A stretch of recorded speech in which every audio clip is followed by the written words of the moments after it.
I knew early on that I really wanted Sympathy for the Devil to be in the show, and particularly In the Mouth of the Duke, because I just think it's such a sexy song, and it's such a lyrical hook to just say, please allow me to introduce myself. I'm a man of wealth and taste. It just felt like a true handshake for the Duke, and so.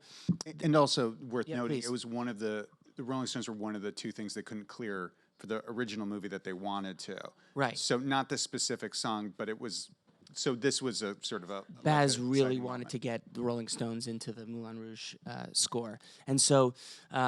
Anyway, so there was a lot of back and forth about how much of a Rolling Stone song we could use and what it meant to use more, and so we had this big back and forth, and then finally I appealed to them and I said, I wrote a letter saying, what if I made a dedicated moment that was just Rolling Stones music, and maybe it has 4 or 5 songs in it, but that it's, you guys take the stage. And so the Rolling Stones people came back and said they're going to need to hear it first.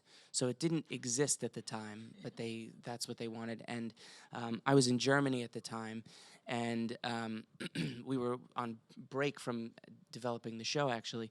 And I only had my laptop, and I ran to a music store. I got a keyboard, and I got a USB microphone, and I mocked up this demo.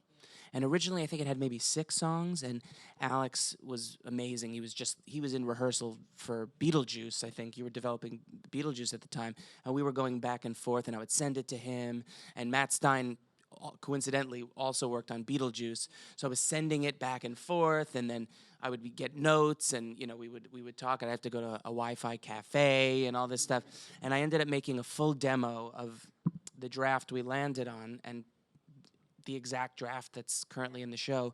I recorded it in a closet because I needed to isolate the vocals, and I'm thinking, if there's even the tiniest chance that Mick Jagger and Keith Richards are going to listen to this, It's like and sending it's just this to the Rolling Stones. it's just like me on a piano. I was like, this has to be really good.